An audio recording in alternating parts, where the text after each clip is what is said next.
The forest around Hallridge was the kind of quiet that didn't just fall, it settled. Like a weight. Like something intentional.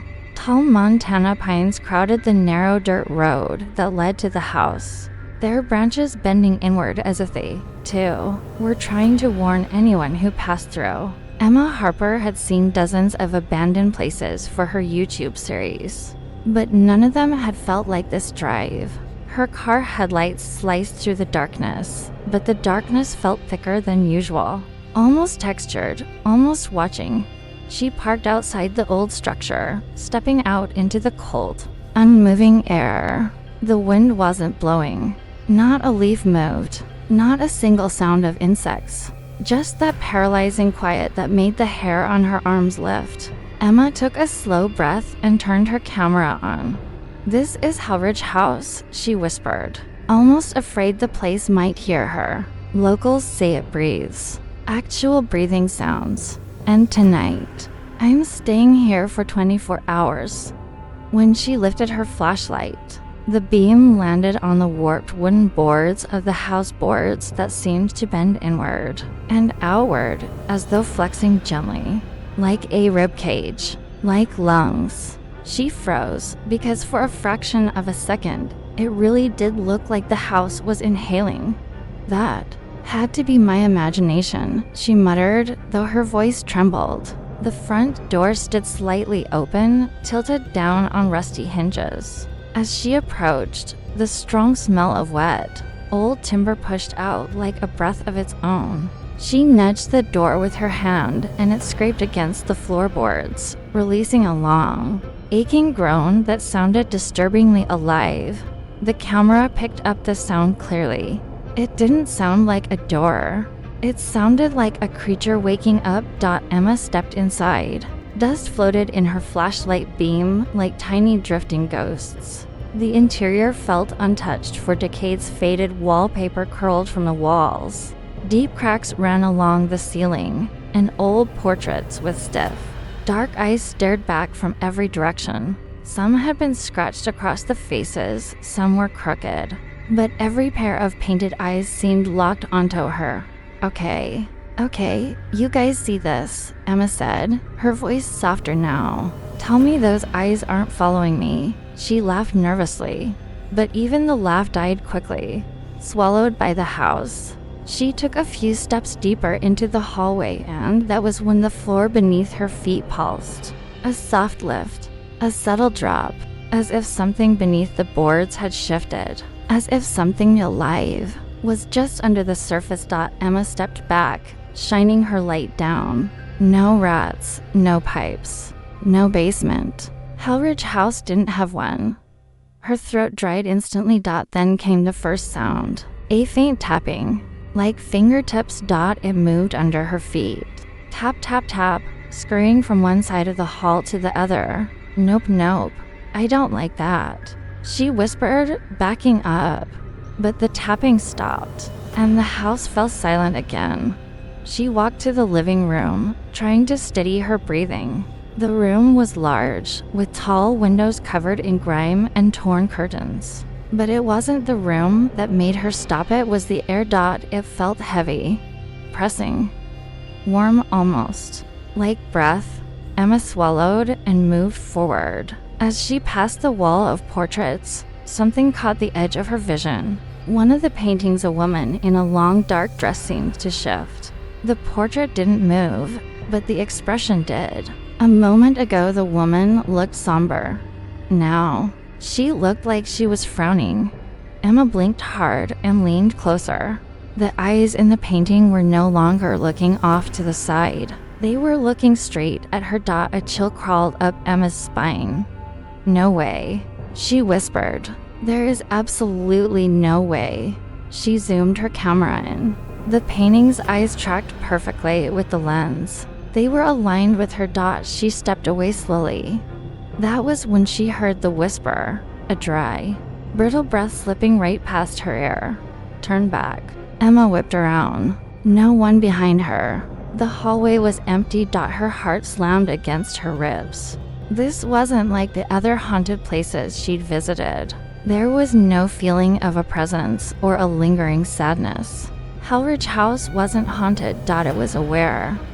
Her flashlight flickered once, then steadied. She forced herself to breathe, to keep moving, to keep recording. "All right," she said, though her voice cracked. "Maybe it's air pressure. Old houses do that." The house answered her with a low, stretching creak longer than before, deeper, almost mournful. It traveled down the walls, through the beams, across the ceiling. Emma froze. Because the sound wasn't coming from one direction. It was coming from everywhere. All at once, a full-body shudder rolled through the structure, like something massive had shifted inside it. "Is the house breathing?" she whispered. She stepped into the dining room next. A massive wooden table sat in the center, covered in moldy cloth. A chandelier hung above it, swaying just slightly, though no wind had touched it. The air felt colder here, and for a moment she saw her own breath in the beam of her flashlight. She moved toward a doorway that led deeper inside, her footsteps echoing softly until they stopped echoing. Instead, her steps began sensing with another rhythm, a slow, steady thump. Not her heartbeat, not the settling of wood. It was deeper, heavier, measured, a pulse. The house had a pulse. She placed her palm lightly on the wall, and the wall moved. Just a fraction, but enough to confirm the truth. The house was inhaling and exhaling.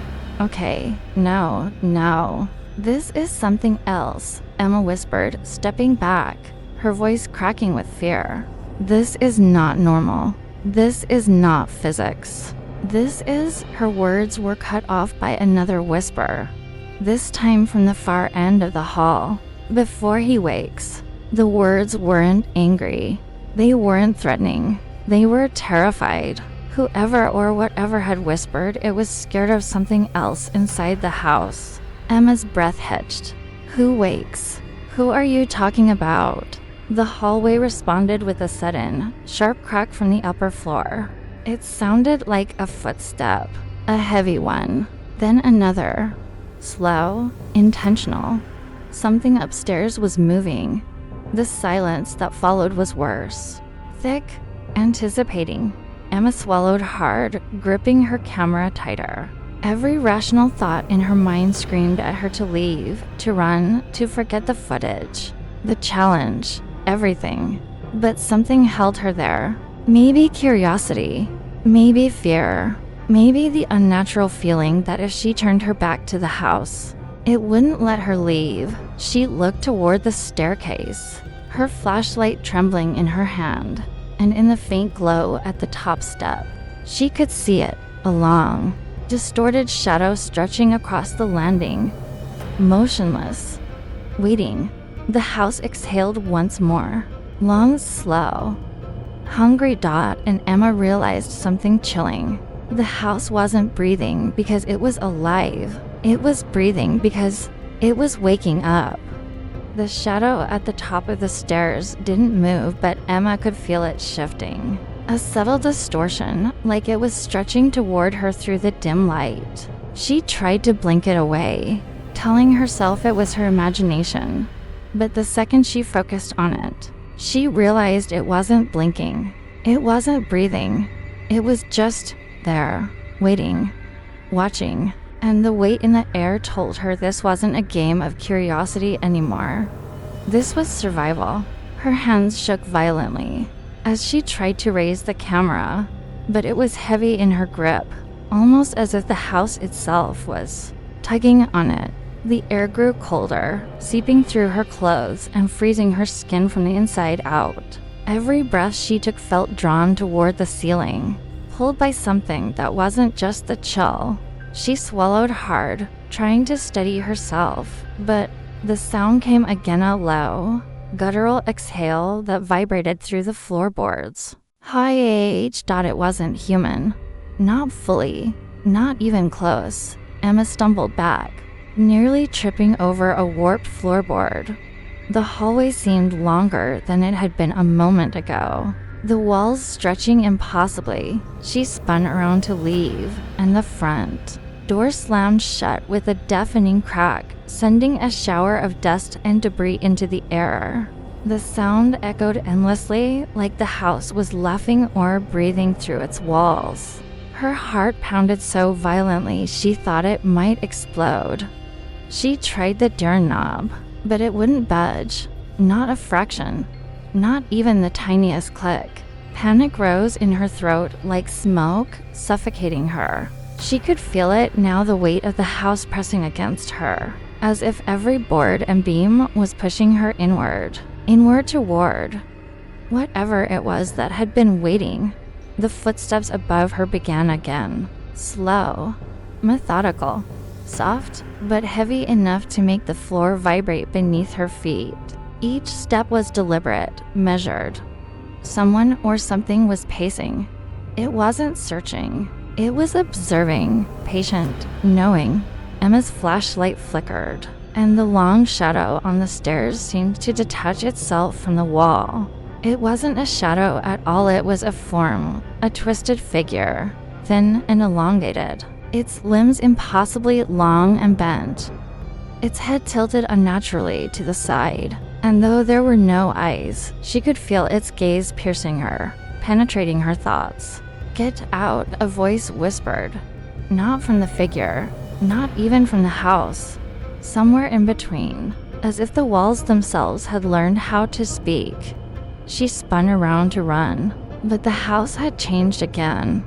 The living room door now led to the staircase she had just passed. The hallway stretched impossibly far, and the ceiling seemed lower, threatening to crush her. Every step she took was mirrored by creaks and groans from above and below. But the house didn't sound like a building anymore. It sounded like a living thing, moving, breathing, waking fully. The shadow moved faster this time, gliding down the stairs without touching them. Its pace was deliberate, almost playful, and Emma felt the floor vibrate with its presence. She tried to scream, but the sound stuck in her throat. Panic twisted into terror as she realized the camera was no longer recording. The lens flickered, then went black for a moment, only to catch the faintest glimpse of her own reflection in the warped hallway mirror. Her reflection was wrong. Her eyes looked darker, hollowed, and the edges of her form seemed to ripple, like her image was being pulled by something beneath the surface of reality. She blinked and the reflection smiled at her. But she wasn't smiling. Emma spun again, fleeing toward what she hoped was the front door, only to find the hallway ending in a solid wall that hadn't been there a moment ago. Her breathing came in short, ragged gasps, her chest tight with fear. She could hear it now, the breathing. Not just hers, not just the house's, but something else, deep, slow, deliberate. A presence so immense that it made the very floor shudder beneath her. Her mind raced. She had prepared for ghostly sounds, creaking floors, old timber groaning. She had not prepared for this, for a house that breathed, that moved, that could reshape itself at will, that could hunt. A whisper brushed her ear, softer this time, almost tender, but carrying pure desperation. "You don't belong here." Emma whirled around. Nothing, just the shadows stretching along the walls, twisting unnaturally, reaching toward her like elongated fingers. She stumbled backward and tripped, hitting the floor hard. The impact jarred something deep within the structure, and the house groaned a long, bone-deep sound that felt almost like a growl. She scrambled to her feet and darted toward the staircase, the shadow now sliding silently beside her. It never moved like a human, but always stayed just a few steps behind, perfectly in sync with her movements. She could hear it breathing. Not her own fear-driven breaths, this was something larger, more primal. Emma reached the top of the stairs and slammed into the hallway that seemed impossibly narrow. Doors lined the walls, each one slightly ajar, leading to rooms she didn't remember seeing before. She opened the nearest one and stepped inside, only to find the walls closing in. The room had become a cage in an instant. She screamed, pounding on the walls, but they didn't respond. They were solid, unyielding, alive. The shadow moved into the room with her. It stretched, bending impossibly through the doorway, and the air grew thick and suffocating. The sound of breathing was louder now, echoing in her ears. Emma pressed herself against the far wall, clutching her camera like a talisman, trying to make sense of what she was seeing. Once you enter, the voice came again, soft but commanding, emanating from all directions. You become part of the breath. Emma's mind spun. She understood now. The house didn't just hold people.